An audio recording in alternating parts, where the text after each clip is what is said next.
स्वामीनारायण हरे, स्वामीनारायण हरे। वचनामृत श्री गडडा मध्य प्रकरण का 32वां। कुटुंबी जनों का संबंध। संवत 1880 में श्रावण शुक्ला पंचमी 11 अगस्त 1823 को स्वामी श्री सहजानंद जी महाराज श्री गडडा स्थित दादा खाचर के राजभवन में अपने निवास स्थान पर विराजमान थे। श्री जी महाराज ने श्वेत वस्त्र धारण किए थे। उनके मस्तक पर काले पल्ले की सफेद धोती बांधी थी। कंठ में पुष्पों के हार पहने थे। कानों पर पुष्प गुच्छ लगे हुए थे और मस्तक पर फूलों के तुर्रे लटक रहे थे। श्री जी महाराज के समक्ष परमहंस तथा विभिन्न प्रांतों के हरिभक्तों की सभा हो रही थी। उस समय श्री जी महाराज सब हरिभक्तों को संकेत करके बोले कि इस संसार में अपने कुटुंबी जनों के साथ जो संबंध है वह तो थूहर के वृक्ष अथवा बरगद या पीपल की शाखा की तरह है, जो एक स्थान से काटकर दूसरे स्थान पर रोप दिया तो उगकर वृक्ष हो जाता है। अगर आम और नीम को एक बार काट दिया तो वह फिर नहीं उगता। वैसे ही कुटुंबी जनों के सिवा अन्य व्यक्ति का जो संबंध है वह आम वृक्ष के समान है, जिसे एक बार काट दिया तो दूसरी बार उगने की संभावना नहीं है। किंतु कुटुंबियों का संबंध थूहर और बड़ के पेड़ की भांति है, जो काट दिए जाने पर भी धरती पर पड़े पड़े पल्लवित हुए बिना नहीं रहता।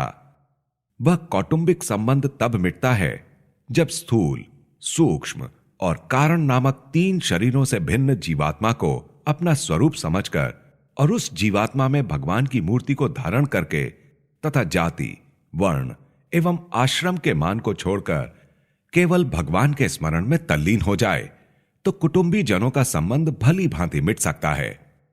इसके सिवा इस संबंध की समाप्ति के लिए अन्य कोई भी उपाय नहीं है।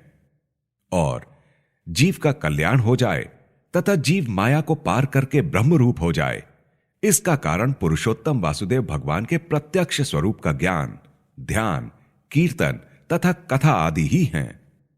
इन उपायों के द्वारा ही जीव माया को पार करके अति महत्ता को प्राप्त कर लेता है तथा भगवान के अक्षरधाम को प्राप्त कर लेता है। और आत्मनिष्ठा, वैराग्य तथा धर्म तो भगवान की भक्ति में सहायता करने वाले उपकरण मात्र हैं, किंतु बिना भगवान की भक्ति के अकेले वैराग्य, आत्मनिष्ठा तथा धर्म रूपी साधन जीव को माया से पार लगाने में समर्थ नहीं हो सकते।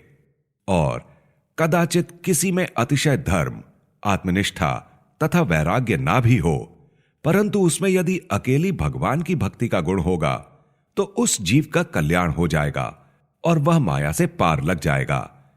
इतना धर्मादि की अपेक्षा भक्ति में महत्व है। फिर भी यदि धर्मादि अंगों की सहायता मिल जाए तो भगवान की भक्ति में किसी भी प्रकार का विघ्न उपस्थित नहीं हो सकता।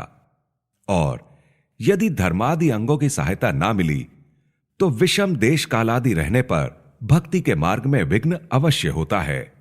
इसलिए धर्मादि अंगों के सहित भगवान की भक्ति करनी चाहिए।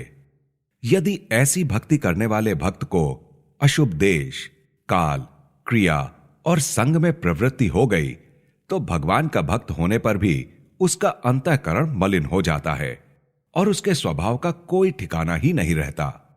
इसलिए अशुभ देश, अशुभ काल, अशुभ क्रिया और तथा बुरे संग का परित्याग करके शुभ देश, शुभ काल, अच्छी संगति, अच्छी क्रिया इत्यादि में प्रवृत्त रहना चाहिए, परंतु अशुभ देश कालादि का संग ही नहीं करना चाहिए। इति वचनामृतम। इस प्रकार से श्री गडडा मध्य प्रकरण का 32वां वचनामृत पूर्ण हुआ।